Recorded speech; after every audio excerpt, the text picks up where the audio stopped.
Welcome to the Cosmic Business Breakthrough Podcast.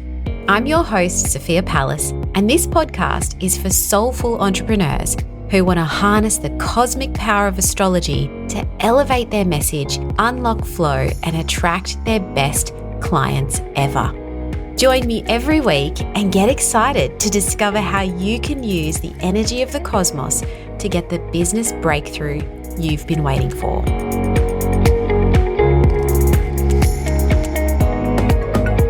Now, you know I love to talk about astrology and online business and how it can help you create more powerful launches, more aligned marketing, better messaging, all the good stuff. But until now, I haven't had a client on the show to talk about their personal experience working with me and their own astrology or their birth chart to create this in their businesses, to create these more powerful launches, better messaging, more energy efficient work. So that's why I am so excited to introduce you to today's guest, Amanda Jane Daley, a leading business mentor for wellness entrepreneurs and health coaches. She has a background of over 20 years in online marketing, and she's earned global recognition from the world's top advertising awards. Yet, the fast-paced corporate life saw her training in multiple healing modalities for many years just to survive and heal her own health. Since stepping away to combine her two superpowers in a unique business mentoring approach, she's built a consistent 7-figure online coaching business, which has served thousands of new entrepreneurs worldwide. She uses a signature blend of wealth consciousness work, energy healing modalities, and the latest online marketing strategies. And she's driven by unraveling those old masculine ways of working that lead to burnout and instead mastering those newer feminine ways, which lead to self-regeneration of business owners worldwide.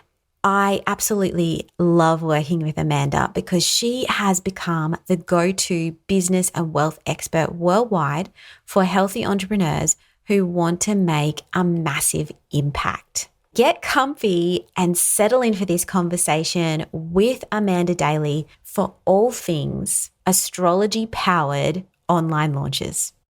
Welcome to another episode of the Cosmic Business Breakthrough.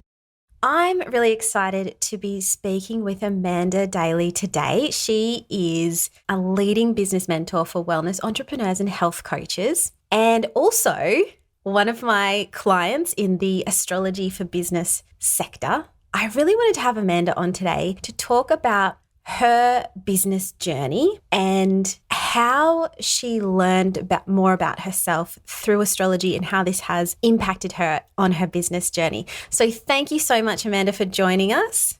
Oh, thank you for having me. I'm so excited. Awesome. Can you start by giving us a bit of an overview of your business journey? I know that you have this unique approach to your business you've been a health coach yourself, and you also have a really strong background in marketing, and you've kind of blended those two superpowers. So can you tell me just a little bit about your journey in business and when you started to think about or started to approach astrology? Yeah, absolutely. I really started my career in online marketing without ever having a view of, working for myself. I worked in startup team of eBay and TV and advertising agencies, and online marketing actually used to be kind of frowned upon, for a long time.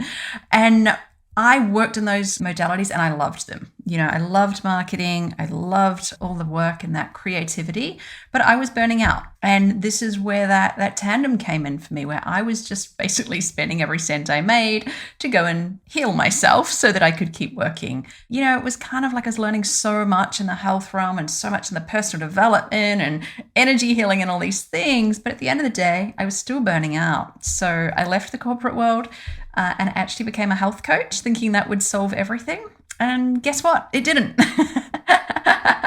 Which is probably, in even 10 years on, where now I mentor health coaches and wellness entrepreneurs, I think that is still the ongoing theme of, one of the biggest lessons of how we work And it really is what brings all of my work together in the health and the business is not just the marketing, but ultimately who are we as the woman or man, of course, who is the business owner? How are we taking care of ourselves in that journey? And of course, that early lesson of, oh, the job doesn't burn you out. Actually, I'm doing this to myself was probably my first wake up in that way to what was going on. Yeah. So you obviously unraveled a lot about yourself in the process of absolutely becoming an entrepreneur. And you said that you were kind of obviously becoming a health coach and you were diving into all the spiritual things as well. And you had an interest in astrology, I think, but it wasn't like something that you had delved into. Is that right? Absolutely. When I think back to when I first became an entrepreneur, so 10 years ago, starting my health coaching business and, coming in with all of this marketing background and thinking that was going to be the way, I had a beautiful group of friends that we made very quickly. We all lived in Bondi Beach at the time. We were co-working, startup businesses. And what I noticed of the people that I was around is they seemed more interested in things like astrology and moon cycles and their energy. And so, of course, I learned a lot and became very interested. But if I was honest at that time, I still didn't really grasp it. To me, business was still about marketing and messaging. And even though I loved those things, I didn't really, fully embody it or fully understand. And yet the seed was planted from there. I started to explore things like moon cycles and understanding the different energies, that come with moon cycles. And of course, then started understanding the basics of my own astrology. But the deeper dive has definitely come in more recent years in really understanding myself. And I think that's come from, a more recent shift in my business of really needing the business to work for me now. Do you think that there is that stage that you get to in entrepreneurship where you realize that you're the only thing holding yourself back? As in, you've come to this point and in order to go further, there's this internal shift that has to happen within you, in your understanding of yourself or in the way that you work or ways you work. There's something going on internally that's kind of blocking you from moving forward. Has that been your experience at all? Have you found that? I mean, absolutely on multiple levels. Sometimes I really do think for all the marketing and strategy that I know, I believe that the journey to my business success has been mostly internal work and mostly exactly what you're saying, realizing that you're blocking yourself, being able and willing to change identity, change beliefs, change, shift in these ways. So I do think that's been an underlying, theme for me through the whole business journey. But more recently, I really did get to this point where, business was continuing to grow and continuing to grow and continuing to thrive. And if I'm honest, I wasn't thriving. What I personally was thriving in the early days, 10 years in, was starting to feel very heavy and just the joy wasn't there. And so absolutely for me, that's where I have been. It takes a lot of bravery, I think, especially when you've already got a successful business. It's quite a different phase than trying to get one off the ground, to actually start to face and be honest, does this actually work for me? And for me, a lot of belief systems in, can I be me? Can I actually, doesn't matter what the astrology reading says or whatever, can I be me and still have these things that I do love in business, but to look a different way or to feel a different way? And I feel like it can sound so obvious looking at someone else, but for yourself, it can be such a really tricky journey. Yeah. And there is so much personal discovery that has to go on in entrepreneurship, isn't there? It's just personal growth after personal growth after personal growth. You're always kind of building on it, which is a great thing, but it's also when does it ever stop? You have that kind of sense of it. So what have you come to know about yourself and the way you do business, just in general? What do you think, you've come to learn about yourself? And I mean, obviously, particularly through your astrology chart, what are things that you've learned about the way that you like to work, about, the way you work in general and that kind of thing? Yeah, gosh. I mean, there's just so much. As you can probably hear me saying, I'm a very hard worker. I am Capricorn rising. Not rising, sorry, Capricorn Capricorn sun. sun, yes. So I do have that, inherent. And actually, what I talked about before, being in a lot of circles of people who are into astrology and moon cycles and that, I used to feel like I was a little bit like too work, focused in those circles. But I really embrace my Capricorn side, and I also understand that a lot of what I've been journeying through this year has been who I surround myself with, and not to hide. Like, yeah, I love to work. I love when I'm passionate about something. Like, I want to get it out to the world. I want to help people. Like, there's that whole side. And yet also, I have the Pisces in there as well. And the spiritual side and the health side are probably more important to me and always have been, in business. So on one hand, I've learned like, oh yeah, like I'm really on track in the work that I do and bringing these two things together. I think you helped me, really see that. Like, no, these aren't coincidences. These are in your chart. Like, Yes. you're doing the perfect work in the world. But also, the fact that I do have such that care, the values on health and in the spiritual side, that's where that transition started to come, where I say, like, that is who I am. And it's really important. Like, when I fall off that, that's when business starts to feel hard and starts to feel empty. And when the connection comes back, that's what's important. I also find that's what people can feel.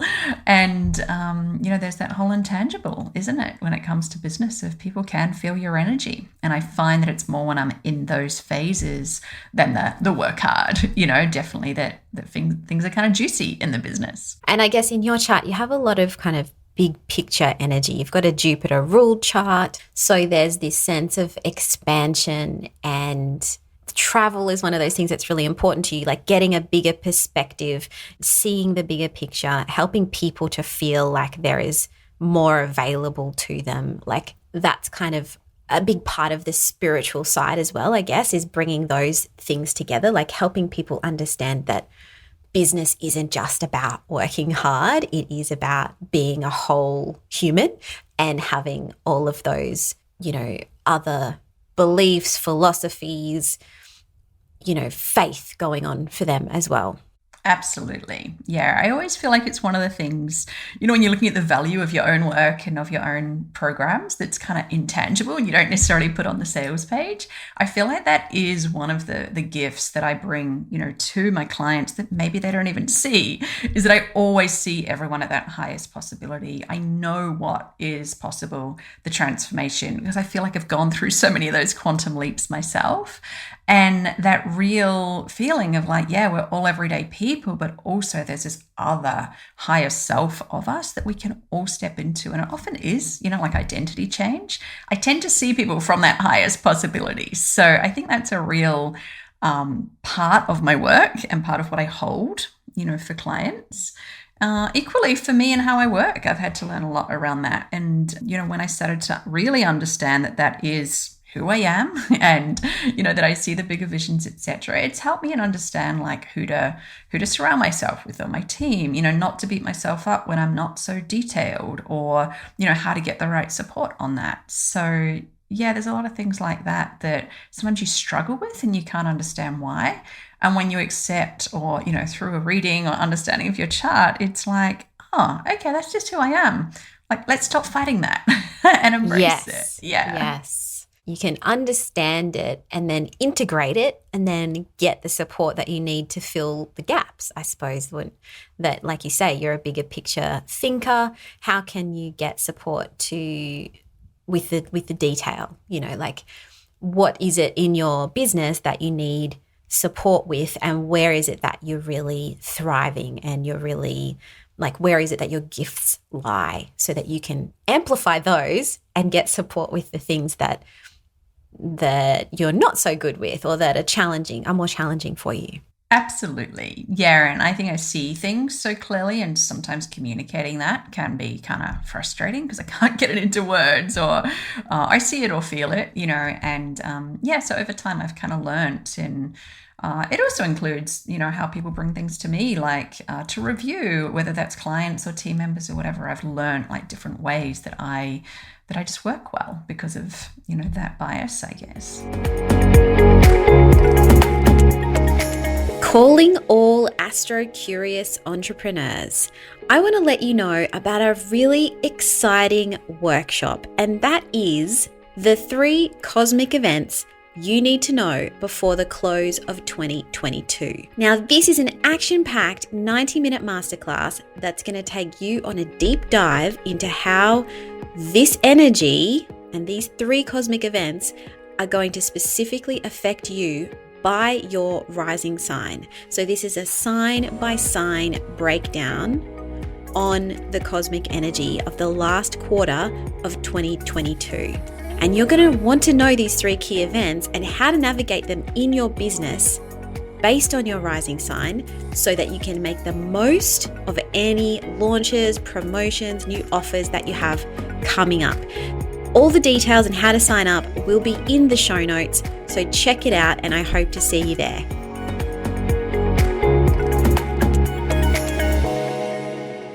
In terms of work, let's talk about launches, because obviously you, in your business, you have done a lot of online launches. And can you tell me a bit about your experience working with me to, I guess, strategically plan the launch using astrology? How did you feel about that whole process, and what was different for you when you went through a normal launch process versus a launch that you had kind of more cosmically mapped out, I suppose? Absolutely. I mean, it's funny. I think this. The minute you say the word launch, I kind of flinch a little. I know. Everybody does. It's like an immediate contraction, isn't it? We have to come up with a new word for it. Not as bad as it used to be. We are literally just in the starting phase of our 18th large launch, and for the one program, and we've done about 6 or 7 smaller. So yes, I know my launching inside and out. And yes, as I am saying, there has been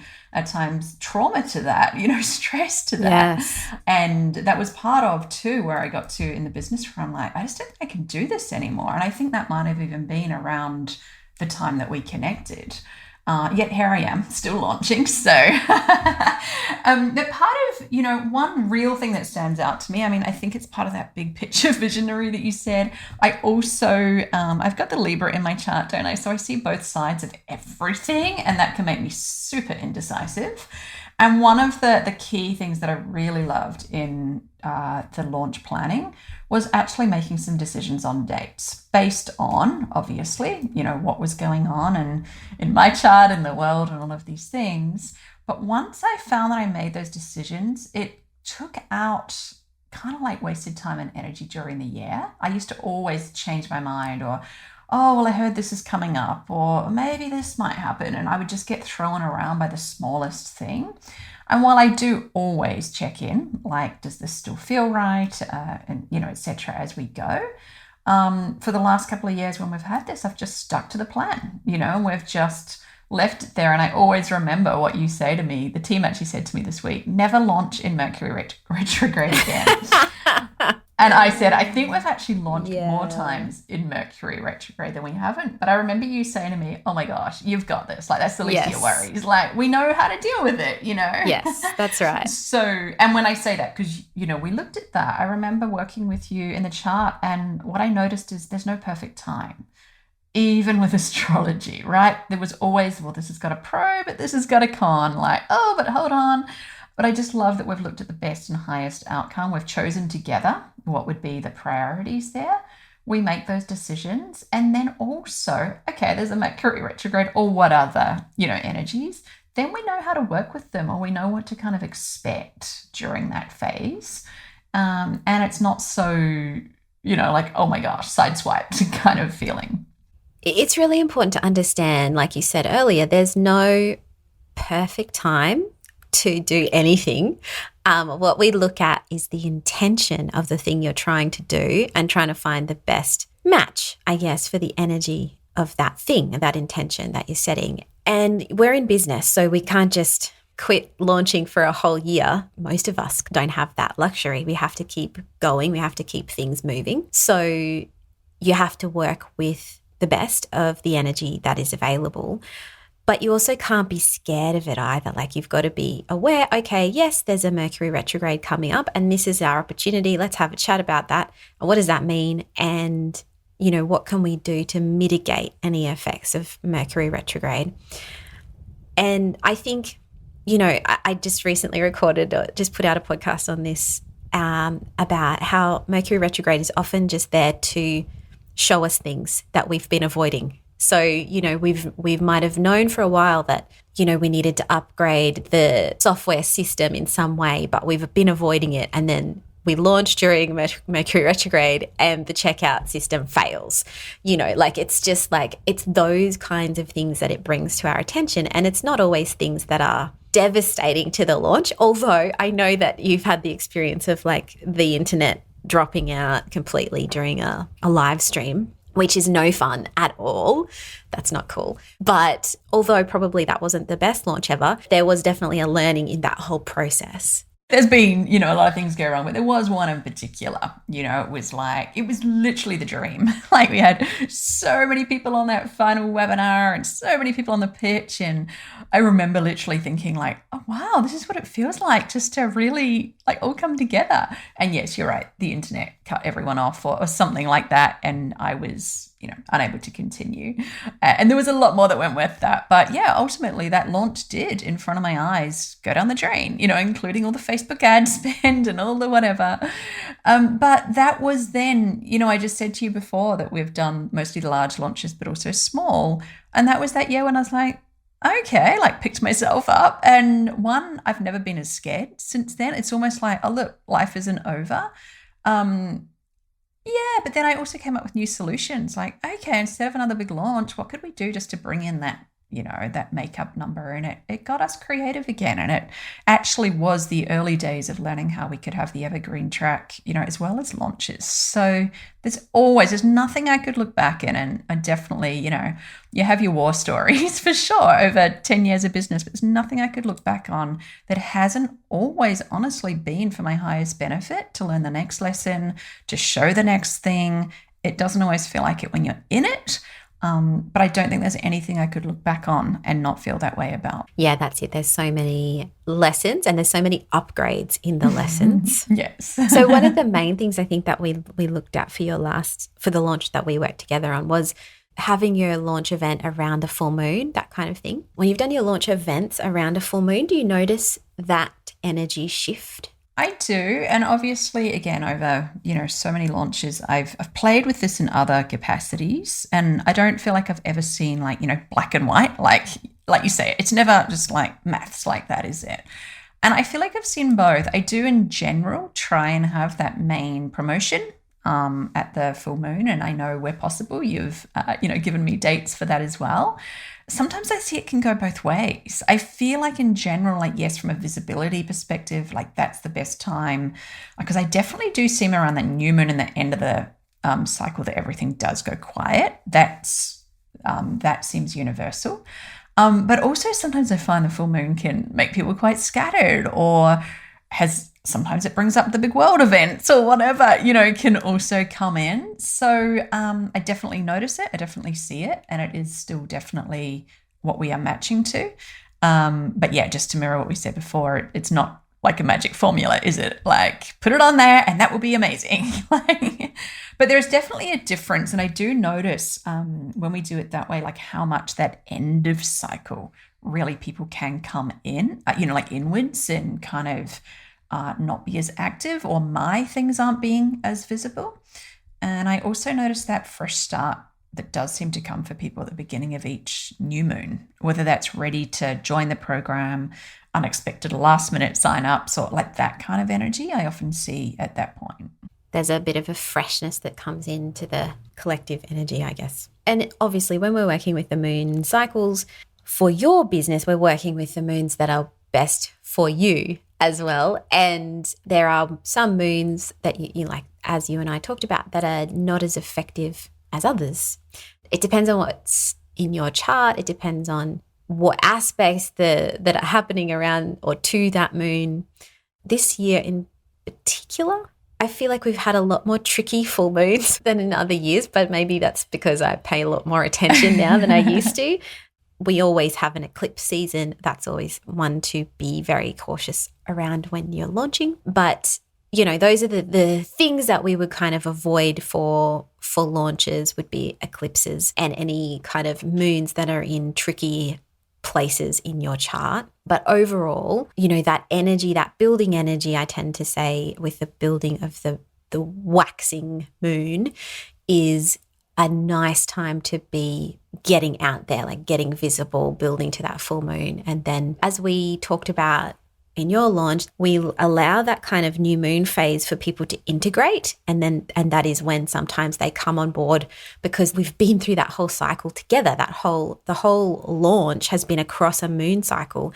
And so people kind of come to this point where it's like, okay, now I've integrated that. It's time for me to take some action, or it's time for me to start something fresh. You know, there's that kind of acknowledgement of now they're ready to move forward, I guess. Yeah, I love that. And it tends to work nicely. Like in general, our promotion does start at the beginning of the new moon if we've planned the main launch to be at the middle, which is always just a nice personal feeling too, right? Like I'm in that fresh start of a cycle and here's our start of our launch, and it tends to work really nicely in that way, closing up around that month, and then we, start the program as well. So there is that just natural obviously the energy is there, but there's also just something that I think helps you keep quite organized in that way. Yeah, that's why I love working with the moon cycles, because you become so aware of the dates and the significance of the dates, and maybe then you feel more planned, more organized. I don't know, there's something like the time doesn't get away from you as easily because you're actually paying attention to what's going on in the sky, and you feel more connected to it. Absolutely. And there's something that you advised me that I think would be really helpful for people, because it can be easy to go, okay, I'm just going to fit, like let's say a 4-day challenge to the moon cycle. Then you're like, oh, the full moon doesn't end on a Thursday or a Friday or, whatever that might be. So some of my launches, for example, you would point out to me like, well, you could actually start promoting your program like during the challenge, whereas you normally wouldn't bring it in till, the 4th day or after the challenge, because the energy will actually be more inducive. And I think we saw that last in our last October launch.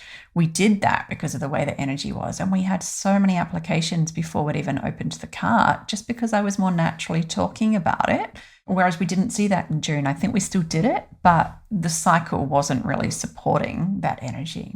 Yeah. Very interesting how it plays out. And also, I guess, those launches that are later in the year, the moons that are later in the year are activating, like for instance, this new moon we're about to experience in Libra is going to be activating your 8th house, I think, which is, a money house. It is a collaboration house. It can be really helpful for your own personal projects, your own personal financial projects, which a launch would be one of those things. It is one way of your business making money. So it's a good time to be launching something using that 8th house energy.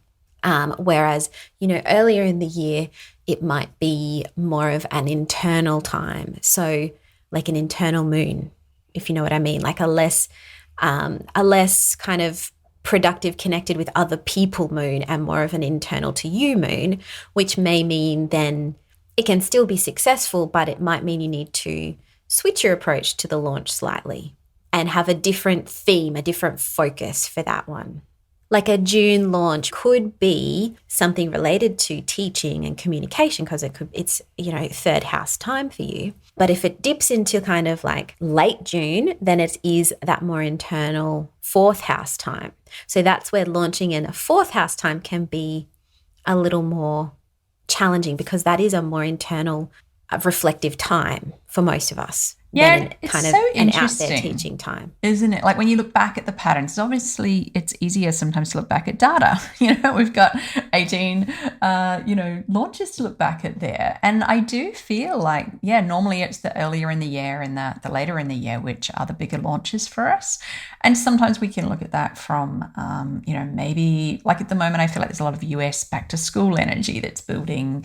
And, obviously there's similar for hair down under in Jan, Feb. But it's really interesting when you start to layer that over and to go, actually, when you mention it, that time of year doesn't normally go as well. And I feel excited by that with this piece where I was saying too, where more and more it's no longer about how can a launch be amazing and how can a launch make money? I mean, that's wonderful.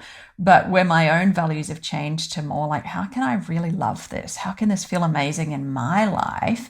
It just feels so expansive to start getting like deeper into that and go, what are the cycles that I will enjoy launching in? What will feel a different way for me? And I just think that's where the astrology brings this depth, which, I mean, it's both, isn't it? It's that personal, but it's also really practical for business. Yes. Well, that's how I feel about it. Which is great. So speaking of deepening the connection with these cycles, I was going to ask you about your experience with Jupiter this year. So as a Jupiter ruled chart, a Pisces rising, Pisces being ruled by the planet Jupiter, your entire chart is then infused with this Jupiter essence, which is wonderful because Jupiter is our planet of expansion, abundance, joy, enthusiasm, wisdom, higher learning, all the good stuff. Jupiter has been playing quite nicely in your chart this year because it's been hanging out in the start of the year before May. So it was in your first house of Pisces. And then it moved into your second house, Aries, which is actually your house of money and self-worth and personal resources, I guess, is what the second house is all about. So I would love to know if you experienced, first of all, any shift when Jupiter moved into Pisces in like the things you were doing for yourself, because it's activating your first house of identity, and a bit of enthusiasm should then come to that first house, personal projects or personal passions, things like that. Like what was going on for you in that first kind of January to May time? Look, it's been a real year of evaluating what works for me. And I guess that's what you're reflecting there. It's not actually so much like what worked in business, it's what worked for me. And that has been my reflection. I think the first, I got to the end of last year and it really was becoming apparent. Like I got to this point where I'm like, if this doesn't work for me, I'm not continuing. And that's not quite as simple as just stop. But I really started making decisions, on that. We didn't launch at the beginning of the year as we normally would. So we missed a large piece of business. I really pulled back during that period. So I don't know that probably does match that, right? It was more about, I need to rest. I need to rethink. I need to... And no, that wasn't just like, all day on the couch or something. That would have been lovely. I was still working, but my values had very much shifted into, I guess, reflecting even, as I said before, like, can this work for me? And can this resource me now? How do I want the next 10 years? I've done this phase. I've done 10 years like this. How do I want the next phase to look? So it very much was also about rebuilding my health. My family's been here a lot this year, which has been lovely. But when they're here, I don't really, focus or think on business as much. And it really, I think, was a permission just to not actually keep growing in the way we were. It was very much more, we're still working on systems and team and things like that. And if anything on a business front, especially that first part of the year was that. It was kind of like, we've got to change our ways. We got to start changing things. And it didn't necessarily feel like we were getting anywhere at the time. But you are right. Then the shift started to kind of kick in as this later in the year, where it's almost like I feel resourced again. The business seems to have this magical energy of its own again, that I don't feel like I actually did anything, like the systems are all in place, the team's amazing. And it's still, a lot's still transitioning, but I'm starting to actually see, I see this can work for me. And how is the model, and how's everything going to work for me?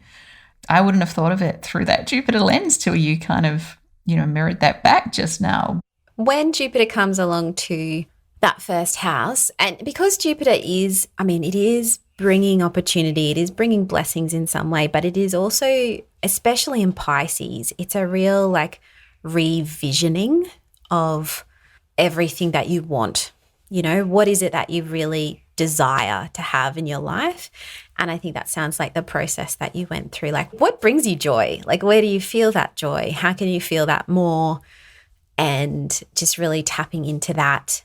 I do think that Jupiter in Pisces this year was a little bit of a quieter time for many of us, even though it is Jupiter's home sign, but it was that more like, okay, it was a more of a reassessing time. Like, what do we really want? What feels good?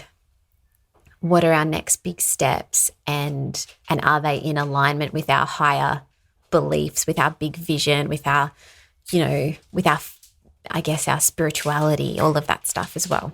Yeah. It's just such a beautiful reminder, isn't it, that I think we all need of seasons. It might sound obvious, but we just can't be in one season of business all the time. And that's what we so see, I think, online, like this growth and the big numbers and, all these kind of things that you should be making more money and all of these things. When you first asked me before, about money and Jupiter, I kind of blanked a bit because I was like, my mind just hasn't been on money this year. But I think that's the exact point. And yeah, we just go in these cycles. I remember you saying to me, must have been about 18 months ago, something like, it must kind of feel like you're walking through mud and like you're just getting nowhere. And when you said that, I wanted to cry, but it was also like I'd been feeling that way for quite a while, but kind of in denial. Like when you don't know what else to do, you just keep going. And I know this isn't feeling as joyful at the moment. And I kind of wanted to cry. And at the same time, I was hoping like you were going to say it was over that month. And you said something like, I think October 2022. And that must have been like 18 months away. It's like, oh my gosh, like I just wanted to like, part of me was so disappointed. And then I also honestly feel like that was like, oh, cool, just relax. Like it's just a cycle. And thank you for that. That one thing really did allow me to go like, just allow this to be the time that you rejuvenate, that you have your systems, because the next wave will come. And I honestly don't think until recent months that I could really see, I don't still see the full vision of what that is, but I can feel that natural energy rising again that, like I say, I haven't forced or made happen or done something different. It just is. And if we can accept that we're not going to be on all the time, we're not going to be growing all the time, I think it's when we try and fight that we get into trouble, right? Yeah, and that's the big thing that I always say, like you've got to be able to work with the energy instead of butting up against it all the time, like wishing it was different or like keeping on pushing on things that are just not aligned for you right now. And it is so hard for us when we're in this, business game to be patient because we want the success, we want the money, we want people to be paying attention and all of those things. And also we want the energy. We want our own energy to feel good, but we have to go through these more difficult cycles so that we can come out the other side and have that season of harvest. This is like, we're in the season of planting and preparation and, doing that kind of hard work without seeing the results yet. It's like, any kind of manifestation work, it's like, okay, we have to plant the seed of what we want, and then we have to have the faith that it's going to be there, when it's time to harvest it. And that's what I love about working with astrology is you can see the cycles of planting and then when things will come to fruition. And it's not always as quickly as we hope it's going to be, but we can see that it's there eventually, like there is that shift. And there was that hope. I remember you saying that, like, oh, don't worry, it comes back again. And just, that sounds obvious, doesn't it, looking at someone else's life? But when you're in it, it can really feel like that won't be the case. Yeah. Look, it has been an intense 18 months for a lot of people. I mean, personally, with, I've got a lot of fixed energy in my chart, and us fixed people have been hit very hard with Saturn in Aquarius and Uranus in Taurus. And so there's a lot going on there. For you, with Saturn sitting in your 12th house, there is this sense of like having to hold back a little bit, like having to restructure internally before you can bust out and start the fresh cycle again. Like this is like almost like a tidying up. It sounds weird, but it's a tying off, cleaning up of the internal system so that you can move forward with more confidence in yourself. Like you have then that internal fortitude, that power to move forward more confidently and be less affected by all of the stuff that's happened in the past. Like when you have that really bad launch experience, it's the same thing. It's like, okay, now I've had that. Now the worst case scenarios happen. Now I know that I can do this no matter what, kind of like this. Some of these cycles that we go through in astrology are similar. It's like, okay, now we've had this really intense time. We know now that we can get through this. And the next phase is going to allow us different opportunities. Absolutely. And one of the things I was struggling with along with that launch cycle was how big I'd grow in my team and business. I remember you telling me for this year that a lot of the energy was going to be about being really discerning and honest about who I want to be surrounded by in the long term. And that can sound like very magical, can't it, in a reading? But in the reality, it was like quite distressing situations coming up with team members, and it seemed endless. And yet I can honestly sit here right now and just say it's like falling in love. I have this team that I don't even understand around me, like that are just so magical. When we were talking yesterday about like launch and if anything went wrong, and someone said, well, it wouldn't be an issue because we're all in it together and we just love working together so much. And I was like, wow, like things like that can sound so, I don't know, small, but it's pivotal in the difference of can you bring in 100 people on a launch, and can you handle if something big goes on? And you just can't, I guess you can't plan for these things is what I'm mirroring to what you're just saying. You have to go through the lessons. When you said that to me, I didn't really understand it, but now I do. It's like, oh yeah, I had to get really honest about, like you said before, who am I? How do I work? What do I need around me? What do I actually enjoy? And yeah, I think sometimes it can seem a little bit like, will that ever come? But when it does, it's like, you can look back at the cycle and see, like we said earlier, it's all perfect, isn't it? It's all unfolding. Yeah, it is. And that's awesome. So we've covered a lot of ground today. Is there anything else that you want to share about your experience with astrology or, any other learning that you've had through the process? Oh, I think we have covered so much. If I had to sum it up, I'm so interested in like structures of business, but also that this, as I think so many of us are, finding this feminine way of working, finding our true selves and flow and creativity. And I really think that, working with you on the launch plans and like yearly plans, it's doing both in tandem.